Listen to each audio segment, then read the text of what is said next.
नमस्कार, सेहतनामा विद राजेंद्र में आप सभी का स्वागत है। और जैसे कि हमने वादा किया था कि प्रेगनेंसी के बीच के जो 3 महीने होते हैं, सेकेंड ट्राइमेस्टर, उस पर बात करेंगे। और senior gynaecologist doctor Harpreet Kaur हमारे साथ मौजूद है। बहुत बहुत स्वागत डॉक्टर हरप्रीत। इससे पहले के एपिसोड में हमने बात की थी फर्स्ट ट्राइमेस्टर पे, पहली तिमाही, पहले 3 महीने जो होते हैं उसमें क्या करना चाहिए, किन बातों का ख्याल रखना चाहिए और किन बातों को अवॉइड करना चाहिए। और अब बात 14 से 28 हफ्ते के बीच, इसी ही आप बोलते हो दूसरी तिमाही जी।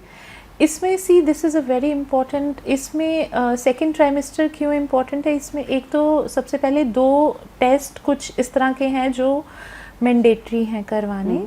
सबसे पहले स्टार्टिंग में end of first trimester and starting of second trimester एक होता है डुअल स्क्रीन जिसे हम बोलते हैं, जिसमें एक अल्ट्रासाउंड होता है और एक ब्लड टेस्ट होता है जो कुछ कॉमन मेंटल एबनॉर्मेलिटीज़ को स्क्रीन करता है, डाउन सिंड्रोम वगैरह को, जो कि Down syndrome is very popular, almost everybody knows, है ना।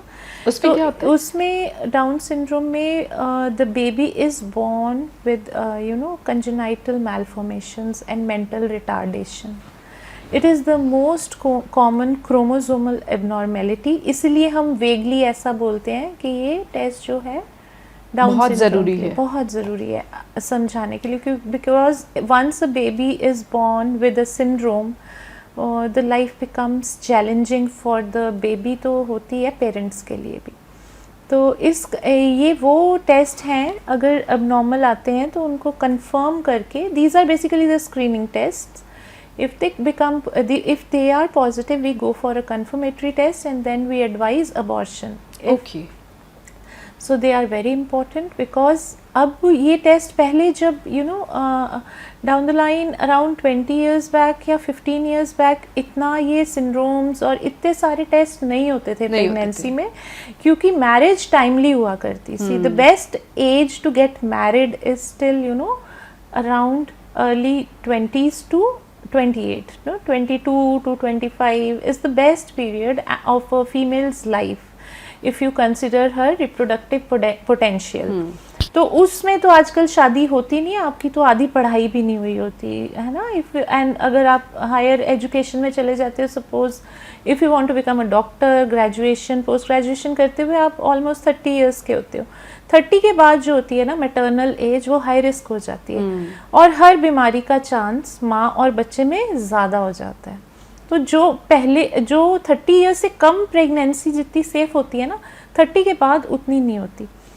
So because now most of the girls are self-employed and they are working, they are educating more, तो जो सारी pregnancies they lie in the category of high risk 30 के बाद होती हैं। तो अब एक कॉमन प्रोटोकॉल है, सबसे पहले हम 12 से 13 हफ्ते के बीच में, मतलब end of first trimester and starting of second trimester, एक डुअल स्क्रीन, ये हम पेशेंट को स्ट्रेस करके, मैं तो अपने पेशेंट को डेट भी निकाल के देती हूँ कि इस दौरान आपका ये टेस्ट होना है, ये आपको मिस नहीं करना है। वो होता है डुअल स्क्रीन, उसमें हम एक अल्ट्रासाउंड करते हैं और एक हम ब्लड टेस्ट करते हैं, जिसमें कुछ बायोकेमिकल मार्कर्स माँ की बॉडी में चेक किए जाते हैं, जिनके बढ़ने से हमें कुछ बीमारियों का खतरा पता लगता है। तो वो अगर नॉर्मल आती है तो 95-98% यू कैन स्टे रीअश्योर्ड के भी हाँ ऐसा गलत वो वाली सिंड्रोम्स नहीं होंगी। सेकेंड इम्पॉर्टेंट अल्ट्रासाउंड जो सेकेंड ट्राइमेस्टर में बहुत इंपॉर्टेंट होता है, that is the level 2 anomaly scan जिसे हम बोलते हैं, जिसमें हम ये देखते हैं कि बच्चा पूरा बन गया। वो 18 से लेके 20-21 हफ्ते तक हम कराते हैं जी, मोस्ट ऑफ द टाइम्स 19 हफ्ते पे। वो अगर अल्ट्रासाउंड आपका सही आता है और इसका मतलब you have won the more than half of the battle, क्योंकि बच्चा अगर सही डेवलप हो गया है तो almost 80-90-92% of the anomalies can be caught up in the ultrasound. अगर नहीं है, सारी तो नहीं, but most of the times आप यू कैन स्टे कॉन्फिडेंट कि अब अगर लेवल 2 नॉर्मल आया तो बेबी सही से बन गया। तो ये जो सेकंड वाला टेस्ट, जो थर्ड अल्ट्रासाउंड आइडली हो गया, उसमें अगर कुछ प्रॉब्लम जाती है तो भी अबॉर्शन की सलाह देते हैं? उसको भी कंफर्म किया जाता है एंड वी हैव अबॉर्शन के हमारे पास पूरे क्राइटेरियाज हैं कि अराउंड 20 weeks अबॉर्शन किन स्थिति में ही करना है।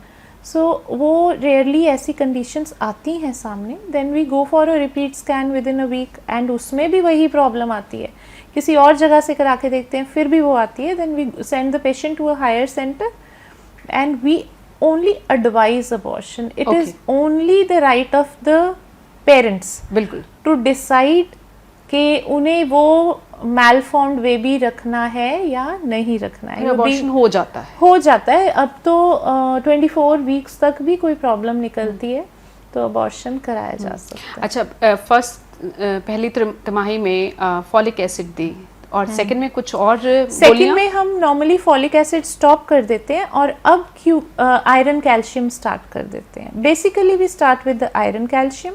उसके अलावा हम फिर we have a few blood test जो हम कराते हैं, उसके अकॉर्डिंगली हम सप्लीमेंट करते हैं. अगर फर्स्ट ट्राइमेस्टर में जो हमने स्क्रीनिंग टेस्ट कराए थे किसी को थायराइड की प्रॉब्लम निकली थी तो थायराइड की डोज भी प्रेगनेंसी में ट्राइमेस्टर वाइज एडजस्ट होती है. थायराइड है तो थायराइड की medicine, then iron is mandatory, calcium क्योंकि mother needs that extra, then some multivitamin if it all indicated. Vitamin D3 और B12 हम चेक करते हैं मदर का सेकेंड ट्राइमेस्टर में, अगर कम होता है तो हम देते हैं. That is safe to be prescribed in pregnancy. और किन बातों का ख्याल रखना चाहिए, क्या करना चाहिए, क्या नहीं करना चाहिए, वो भी बताइए. और एक शुगर डायबिटीज की भी प्रॉब्लम हो जाती है, डायबिटीज, कॉन्स्टिपेशन, कब्ज की प्रॉब्लम हो जाती है, ऐसा भी होता है. एक एक करके बताएंगे. डायबिटीज का जो है रिस्क वो सेकेंड ट्राइमेस्टर में ही डेवलप होता है. This is the time when apparently healthy patients develop diabetes. जिन्हें पहले डायबिटीज नहीं होती और अचानक उसका कोई खास वजह? उसका खास कारण ये होता है कि pregnancy is a state of insulin resistance, जिसमें कि हमारी बॉडी में कुछ ऐसे हार्मोन्स प्रेगनेंसी में निकलते हैं जैसे कॉर्टिसोल, जिसकी वजह से इंसुलिन का जो असर है वो बॉडी में कम होता है, जिसकी वजह से हमारी पेनक्रियास ज़्यादा इंसुलिन बनाती है और डायबिटीज़ जैसी स्थिति उत्पन्न हो जाती है. नॉर्मल तो बॉडीज़ ऐसा डेवलप कर जाती हैं, मतलब they cope up with the stress of cortisol and उनमें डायबिटीज़ नहीं होती. लेकिन किसी में अगर फैमिली हिस्ट्री है या ओबेसिटी है या कभी प्रेगनेंसी से पहले भी शुगर रेज हुआ होता है या हिडन हाइपरग्लाइसीमिया पहले नहीं पता पेशेंट को, तो वो उस समय पे we apply a few tests and उसमें वो आ जाती है. That is around 24 to 26 weeks. Again at the end of second trimester हम शुगर का स्पेशल टेस्ट करते हैं जिसे हम ओरल ग्लूकोज टॉलरेंस टेस्ट करते हैं. उसमें हम 3 से 4 वैल्यूज ग्लूकोज की लेते हैं. उसमें अगर एक भी रेज्ड आती है then according to WHO you are gestational diabetes mellitus patient. And 1 hyperglycaemia, एक रीडिंग भी आपकी पूरी प्रेगनेंसी में आ गई शुगर की हाई, तो you are diabetic for that pregnancy. तो उसके लिए कुछ खास ट्रीटमेंट, मेडिसिन भी क्या देते हैं आप? नहीं, मेडिसिन देनी पड़ती है अगर डाइट से मैनेज ना हो. First of all we advise the patient to follow a diabetic diet जिसमें कि extra sugar and extra carbohydrates. तो वो कितने हफ्ते तक आप चेक करते हैं? Within for 15 days and then we get repeat testing done and if everything is under control, हाँ उसके साथ साथ एक्सरसाइज, रेगुलर वॉक, डाइट. और बेस्ट होता है कि नेचुरल वे में डाइट और एक्सरसाइज के साथ सिचुएशन कंट्रोल हो जाए. नहीं होती then there are plenty of diabetic drugs which are safe in pregnancy. Patients tolerate it well and जिसको खाने से माँ और बच्चे पे साइड इफेक्ट्स नहीं आते. तो there are many options to treat diabetes in pregnancy. Important है कि उसको हम पिक करें और पिक किस टाइम पे करें, that is during the 24 to 26 weeks. So 3 test हमने बात कर ली. सबसे पहले हमने डुअल स्क्रीन लगाया 12-13 हफ्ते पे. दूसरा हमने 19-20 हफ्ते के अराउंड लेवल 2 स्कैन कराया और 24 से 26 हफ्ते पे हमने शुगर डायबिटीज की स्क्रीनिंग. अभी 2 हफ्ते और बाकी है इसमें, 28 हफ्ते तक. बाकी इसके अलावा इस ट्राइमेस्टर में कुछ भी मोशन सिकनेस, मॉर्निंग सिकनेस खत्म हो चुका होता है मोस्ट ऑफ द टाइम. सो आप इसमें एपेटाइट बेटर हो चुका होता है पेशेंट का, and you somehow feel you have entered a safe zone जिसमें आपको भी खुद भी कॉन्फिडेंस आ जाता है कि अब अबॉर्शन नहीं होगा, you know, and there are less chances. बच्चा कितना डेवलप हो चुका होता है? बच्चा 19-20 वीक्स पे फुली डेवलप हो चुका होता है अगर आप उसकी बनावट देखें। मूवमेंट कब शुरू होती है? मूवमेंट बेबी की स्टार्ट तो हो जाती है 16-18 हफ्ते के अराउंड।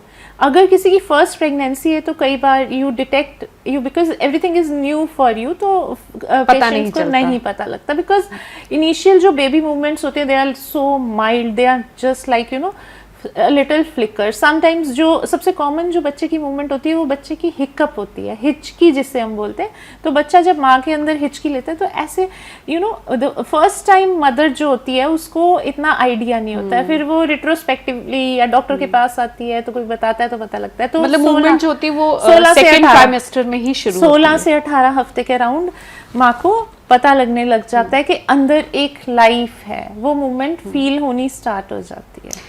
कुछ डूज एंड डोंट्स आप दर्शकों को बताना चाहिए? Dos and don'ts, never you know take any medication by yourself और any over the counter drugs. सिर दर्द की दवाई या कोई भी दवाई आपने लेनी है तो ऑलवेज कंसल्ट योर डॉक्टर। अगर आपको फ्रीक्वेंट सिर दर्द का या माइग्रेन का या कोई भी प्रॉब्लम है, most of the time people come to us के आई साइट ठीक है बट मेरे सिर बहुत दर्द होता है, लेडीज को तो सिर दर्द रहता ही है, so we your doctor will prescribe you which is the safest.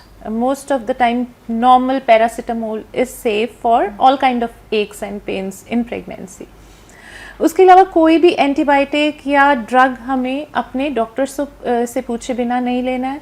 Otherwise it is a very you know second trimester is a very happy period. और अपनी वॉक कंटिन्यू रखनी है, डे टू डे एक्टिविटीज सबसे अच्छा होता है आप घर के काम खुद करिए, अपने बेड को खुद सही करिए, चलते फिरते रहिए। You don't have to become a lazy animal at all.